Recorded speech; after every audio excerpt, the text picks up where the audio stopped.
मटक मटक जी हाँ, बहुत सुंदर एगो हरियाणी एल्बम रिलीज भइल बा अभी, जौना एल्बम में खेसारी लाल यादव जी और सपना चौधरी के जोड़ी काफी धमाल मचा रहा बा। जी हाँ, हालांकि रोड़ा से भी वो वीडियो या एल्बम के गीत तो सुन ही ले होके या सुन लेम, लेकिन ये वीडियो में हम बतावे जा रहा बानी कि उ गीत में का कुछ खास बा। जी हाँ, सपना चौधरी जी खेसारी लाल यादव जी के बारे में का कुछ कहली है। जी हाँ, नमस्कार प्रणाम, भोजपुरी स्पीड न्यूज में रोड़ा सभे के स्वागत बा। रोड़ा सभे से एगो छोटा सा निवेदन बा कि रोड़ा सभे अगर अभी तक भोजपुरी स्पीड न्यूज के यूट्यूब चैनल के सब्सक्राइब नहीं कैले तो फटाफट सब्सक्राइब करी, बगल में बेल आइकन यानी घंटी के निशान दबा दी, साथे साथे वीडियो के रोड़ा सभे लाइक कर दी।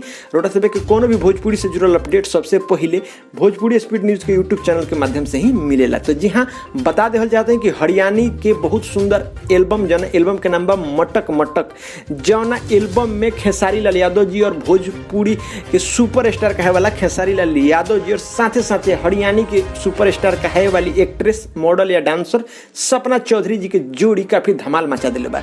इस जोड़ी के चर्चा एकदम देश विदेश में हो रहा बा। जी हाँ, ये गीत रिलीज होते ही काफी एक व्यू भी भागे लागल बा, काफी लोग तारीफ करता, यहाँ तक बॉलीवुड से लेके बॉलीवुड तक एक काफी चर्चा बा। जी हाँ, काफी धमाल मचा रहा बा। वहाँ सपना चौधरी जी खेसारी लाल यादव जी के काफी बड़ाई कैली हो। रोड़ा सब अगर ये वीडियो देखल चाहता नहीं तो वत्स रिकॉर्ड के यूट्यूब चैनल पर जाइए या जाके गीत के जरूर देखी, एक बार सर्च करिए और देखी। एल्बम के नाम बा मटक मटक। और कैसन रोड़ा सब के लागल कमेंट बॉक्स में अपन राय जरूर रखें, साथे साथे दोस्त यार में शेयर कर हरगिज ना भुलाएं। तब तक खातिर सबसे लेता विदा, फिर अगला एक नया न्यूज के साथ मिले। नमस्कार प्रणाम, जय हिंद, जय भोजपुरी।